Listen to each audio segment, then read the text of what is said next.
Hi dear students, आज के इस वीडियो लेक्चर में मैं आपका स्वागत करता हूं। अगर मैं इससे पहले भेजे गए थ्योरी के बारे में बात करता हूं तो मैंने आपको फंक्शन की कंप्लीट लगभग थ्योरी सेंड कर दी है और उसको समझाने की भी कोशिश की है। मैंने आपको कांस्टेंट फंक्शन पढ़ाया, क्या होता है कांस्टेंट फंक्शन, उसका डोमेन क्या होता है, रेंज क्या होता है। उसके बाद मैंने आपको रेशनल फंक्शन पढ़ाया, उसके बाद मैंने आपको स्क्वायर रूट फंक्शन पढ़ाया, मॉडुलस फंक्शन पढ़ाया, ग्रेटेस्ट इंटीजर फंक्शन की थ्योरी मैंने आपको भेजी। उसके डोमेन क्या होते हैं, रेंज क्या होता है, ग्राफ क्या होती है, ये सब कुछ समझाया। फिर भी कोई डाउट बनता है तो डाउट मुझे सेंड कीजिएगा डियर स्टूडेंट्स। आइए आज आपकी एक्सरसाइज के बारे में बात करते हैं, जो एक्सरसाइज 2.3 है। आपको कहा फाइंड डोमेन एंड रेंज, हमें इसकी डोमेन और रेंज निकालनी है। और एक सेंटेंस और लिखा हुआ है, आपको बताना है कि ये जो दिया गया है ये रिलेशन है कि फंक्शन है। क्या बताना है स्टूडेंट्स, ये रिलेशन है या फंक्शन है। इस तरह की बातें मुझसे पूछी गई हैं, तो ये बताना है कि दो क्वेश्चन मैंने यहाँ एक साथ लगाए हैं एक्सरसाइज 2.3 के लिए कि ये आपका रिलेशन है कि फंक्शन है। इसी प्रकार ये रिलेशन है, फंक्शन है। अगर ये रिलेशन है या फंक्शन है, जो भी है, इसका डोमेन निकालिए, रेंज निकालिए। इसी प्रकार इसके बारे में पूछिए। क्या करेंगे हम लोग डियर स्टूडेंट्स, मैपिंग सिस्टम से डोमेन रेंज निकालेंगे। मैपिंग सिस्टम से ही हम लोग ये निकालेंगे कि फंक्शन, इनमें फंक्शन कौन सा है और इसमें रिलेशन क्या, रिलेशन कौन सा है। तो मैं एक सेट यहाँ बनाऊंगा डियर स्टूडेंट्स। मैंने एक सेट यहाँ बनाया और एक सेट मैंने यहाँ बनाया। इस वाले सेट में ये जो पहले वाली वैल्यू है 2 5, ये रख दीजिए 2 5 8, सिर्फ पहले वाली वैल्यू, पहले सेट की वैल्यू होती है। फिर 11 2 5 8, फिर 14, फिर 17। एक बात हो, अगर यहाँ सपोज करो यहाँ 14 लिखा हुआ है, यहाँ भी 14 होता तो 14 को 2 बार नहीं लिखते, सिर्फ एक बार लिखते। यानी कि अगर यहाँ पहले वाली वैल्यू कहीं 2 बार रिपीट हो रही है, एक से ज्यादा बार रिपीट हो रही है, यानी कि 2 या 3 बार आ रही है, जैसे 2 है, यहाँ भी 2 होता है, तो 2 बार 2 नहीं लिखते हम लोग, सिर्फ एक बार लिखते। अब आप दूसरे वाले सेट में जाइए। जैसे दूसरे वाले सेट की बात करता हूँ 1, तो यहाँ लिखेंगे 1। दोबारा 1 यहाँ नहीं लिखेंगे, एक बार ही लिखेंगे। फिर 1, फिर नहीं लिखेंगे। फिर 1, फिर भी नहीं लिखेंगे। फिर 1, फिर भी नहीं लिखा जाएगा। फिर 1, फिर भी नहीं लिखा जाएगा। यानी कि हर बार यहाँ 1 1 1 1 लिखा हुआ है, लेकिन लिखेंगे सिर्फ हम लोग एक बार। अब आप क्या करेंगे, इनकी मैपिंग बनाइए। सर मैपिंग कैसे बनेगी, जैसे 2 का रिलेशन 1 के साथ है तो 2 की इमेज 1 पे बन जाएगी। अब आप देखेंगे 5 का रिलेशन 1 के साथ है तो 5 की इमेज भी 1 पे बन जाएगी। 8 का 1 के साथ है तो 8 की इमेज भी 1 पे बन जाएगी। आगे देखो 11 का रिलेशन 1 के साथ है तो 11 की भी इमेज 1 पे बन जाएगी। इसके बाद 14 को देखेंगे, 14 की इमेज भी 1 पे ही जाके बनेगी, क्योंकि 14 1 के साथ अटैच है। 17 की इमेज भी 1 पे जाके बनेगी, ये 1 है। अब बात करते हैं रिलेशन है कि ये फंक्शन है। सबसे पहले मैं रिलेशन के बारे में बात करूंगा, फंक्शन के। इन दोनों में कोई एक होगा। देखिए 2 की इमेज यूनिक है, सिर्फ एक इमेज है।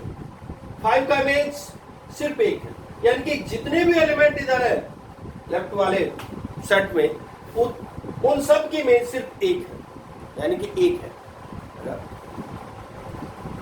अगर सेट ए के सभी एलिमेंट की सिर्फ एक एक इमेज हो, यूनिक इमेज हो, उसको हम लोग फंक्शन बोलते हैं। अगर हमारी कुछ ऐसी कहानी हुई होती, यहाँ 2 लिखा हुआ होता, 11 के साथ 2 भी अटैच होता, तो रिलेशन बन जाता। यानी कि इधर वाला एक एलिमेंट इधर के एक एलिमेंट से अटैच होना चाहिए। अब यहाँ देखेंगे 2 सिर्फ एक से है, 5 भी एक, यानी कि जितने एलिमेंट सेट ए में है वे सारे सिर्फ एक एक से अटैच है।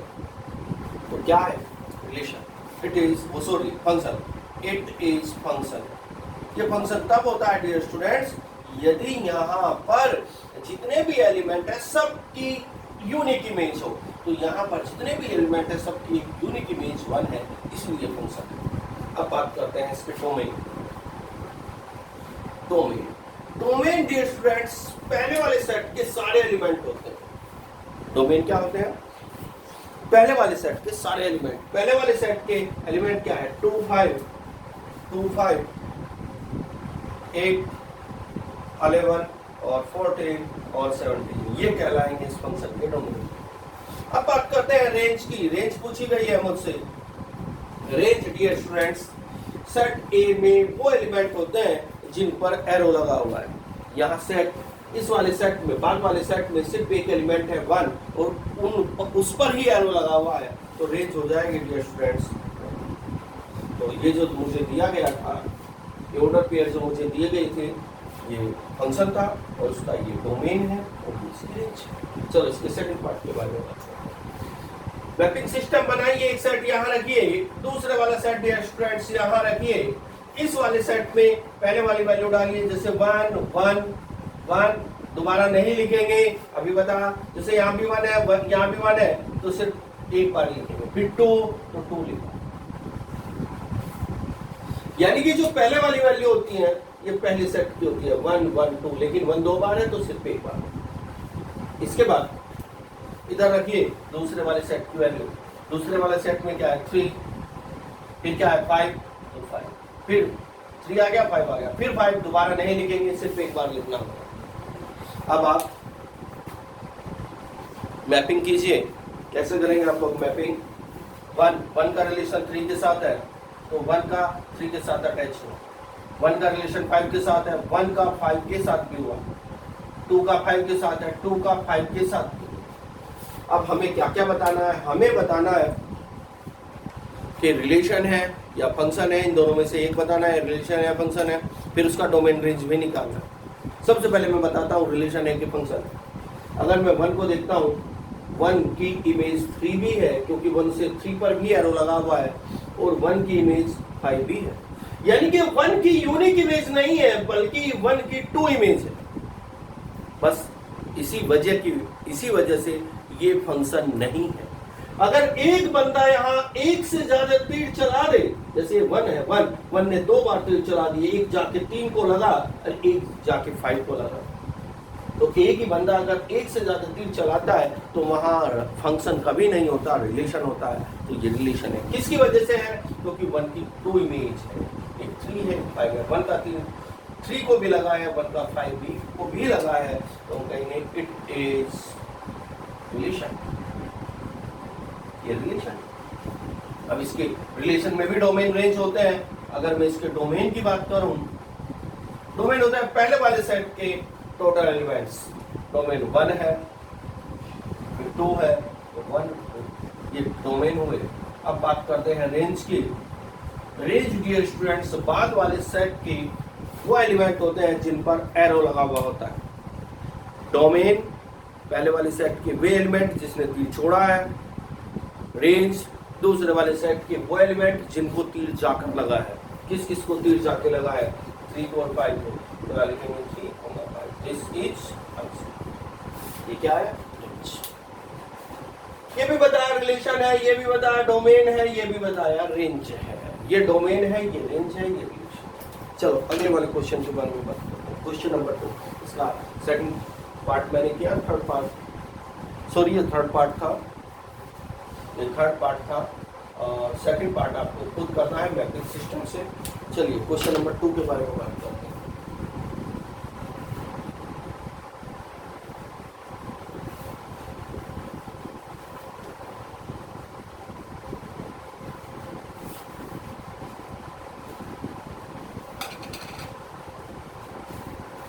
देखिए क्वेश्चन नंबर 2 में लिखा हुआ है, 2 का first, find the domain and range। हमें डोमेन निकालना है, रेंज निकालना है, जबकि पहला ही पार्ट मुझे दिया गया है fx is equal माइनस और x। ये स्टूडेंट्स, ये मॉडुलस फंक्शन है। सबसे पहले डोमेन की बात करता हूं।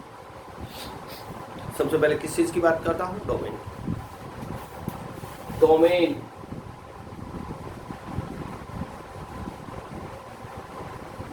मॉडुलस फंक्शन का डोमेन जो होता है वो ऑल रियल नंबर होता है यानी कि कुछ भी उसमें डालो आपको आउटपुट जरूर मिलेगा। तो इसका डोमेन आर हुआ। अगर मेरे पास ये क्वेश्चन कुछ इस प्रकार होता है, एपेक्स इक्वल x-2 का मोड, तब भी इसका डोमेन जो होता है आर ही होता। यानी कि यहां लिखी हुई वैल्यू पर कोई प्रभाव नहीं पड़ता। अगर ये दो वर्टिकल लाइन है तो इसका मतलब उसका डोमेन आर है। अब बात करते हैं रेंज। रेंज हालांकि ऐसा नहीं होता डियर स्टूडेंट्स, इसकी रेंज निकालने के लिए इसकी रेंज निकालने के लिए इसका ग्राफ बना दीजिए।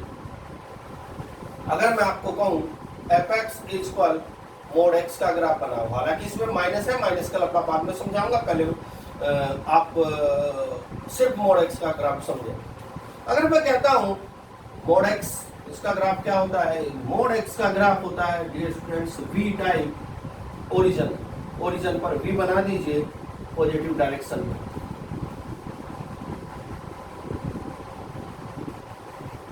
फोर्टी 45 डिग्री के एंगल पर, ये 45 डिग्री का एंगल होता है, इधर से भी इधर से। तो ये एक्चुअली जो मैंने ग्राफ बनाया है,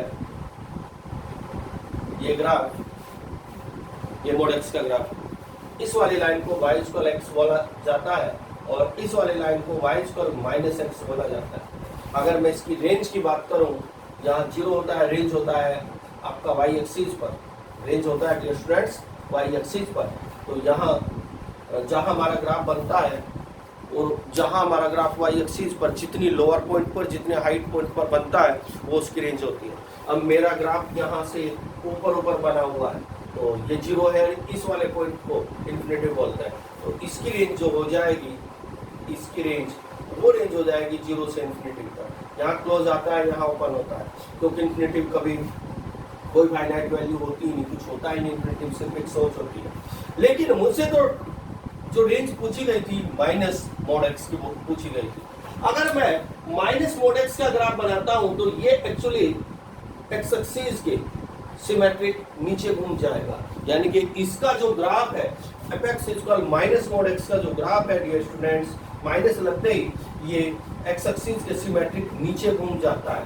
अर्थात अगर मैं आपसे ग्राफ इसका apex equal minus mode x का ग्राफ बनाना चाहूँ, तो जैसे ये ऊपर इस टाइप बना हुआ था, इसको आप नीचे बना दीजिए ऐसे। ये जो ग्राफ बना हुआ है स्टूडेंट्स, ये apex equal minus mode x का ग्राफ बना हुआ है, इसको हम लोग क्या कहते हैं, y इक्वल x बोलते हैं, इसको y इक्वल माइनस एक्स कहा जाता है, y इक्वल माइनस एक्स कहा जाता है। डियर स्टूडेंट्स जरा ध्यान से सुनना, इसकी रेंज यहाँ क्या होता है 0। अब रेंज, अब मेरा ग्राफ कहाँ बना हुआ है? नीचे, y एक्स के नीचे, ऊपर थोड़ी है। तो मैं रेंज यहाँ से नीचे की ओर लूंगा, ये क्या आ जाएगा माइनस। अब ध्यान रखना, जब भी हम रेंज या डोमेन लिखते हैं, पहले छोटे वाली वैल्यू लिखी जाती है, इनमें माइनस इन्फिनिटी छोटा है और 0 बड़ा है, तो आपकी रेंज आई माइनस इन्फिनिटी से 0। यहाँ आपका ओपन इंटरवल आएगा, तो रेंज का आई ये स्टूडेंट्स इसकी निकल के माइनस इन्फिनिटी से 0। अगर यहाँ प्लस का होता, माइनस साइन ना होता, तो मेरा ग्राफ ऊपर घूम जाता और मेरी जो रेंज है वो 0 से इन्फिनिटी, जैसे कि मैंने अभी आपको सुना। चलो इसका सेकंड पार्ट करते हैं।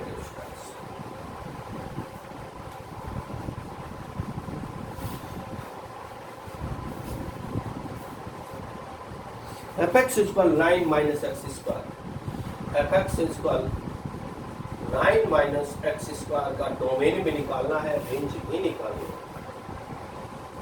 डोमेन कैसे निकाला जाए, रेंज कैसे निकाली जाए, आइए बात। एक्चुअली हमें जो डोमेन एंड रेंज, हमें जो बात दी गई है, हाँ ये क्वेश्चन है 9 माइनस एक्स स्क्वायर। सबसे पहले आप इस फंक्शन को पहचानिए कि आखिर ये फंक्शन कौन सा है। डियर स्टूडेंट्स, ये है आपका स्क्वायर रूट फंक्शन। अब जब मैं आपको स्क्वायर रूट फंक्शन पढ़ा रहा था तो उसमें मैंने आपको बताई थी कि अंडर के अंदर वाली पार्टी कभी भी नेगेटिव नहीं होनी चाहिए। अर्थात उसमें मैंने आपको यहाँ बताने की कोशिश करता हूँ, अगर मेरे पास F X square under root of X है तो हम इसको स्क्वायर रूट फंक्शन बोलते हैं। और इसमें क्या होता है, इसका डोमेन निकालने के लिए ऐसे लिखते हैं x greater than equal 0, x greater than equal 0।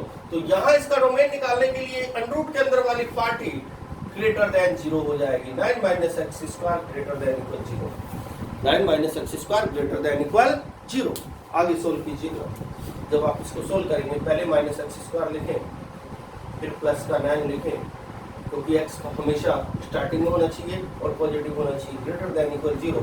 अब आप यहाँ से माइनस कॉमन ले लेंगे, एक्स स्क्वायर यहाँ का साइन बदल जाएगा -9 ग्रेटर देन इक्वल 0। आप दोनों तरफ माइनस से मल्टीप्लाई करेंगे, लेकिन देखो जरा कुछ बच्चे ऐसी गलती कर जाते हैं कि -0 के डिवाइड में आ जाएगा, जो कि आपका गलत है।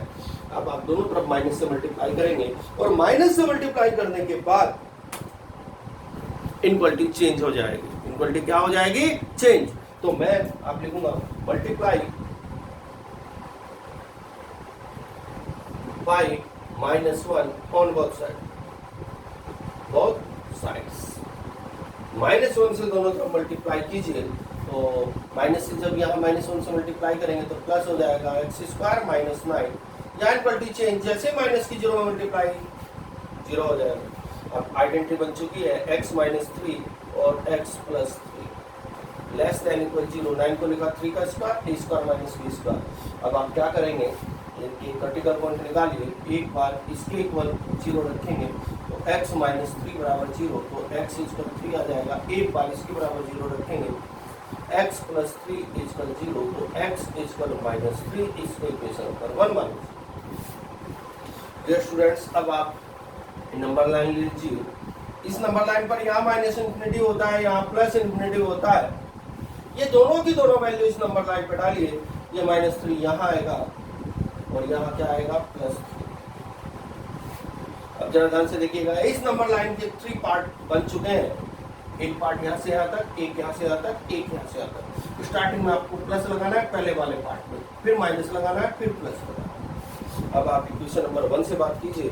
इक्वेशन नंबर 1 में इक्वलिटीज का साइन देखिए। इक्वेशन नंबर 1 में इक्वलिटीज का साइन लेस देन है, और लेस देन का मीनिंग होता है माइनस वाला इंटरवल। तो माइनस वाला इंटरवल ये है, तो x बिलोंग्स टू क्या आया, -3 से 3। यहाँ भी क्लोज आएगा, यहाँ भी क्लोज आएगा। सर क्यों आएगा?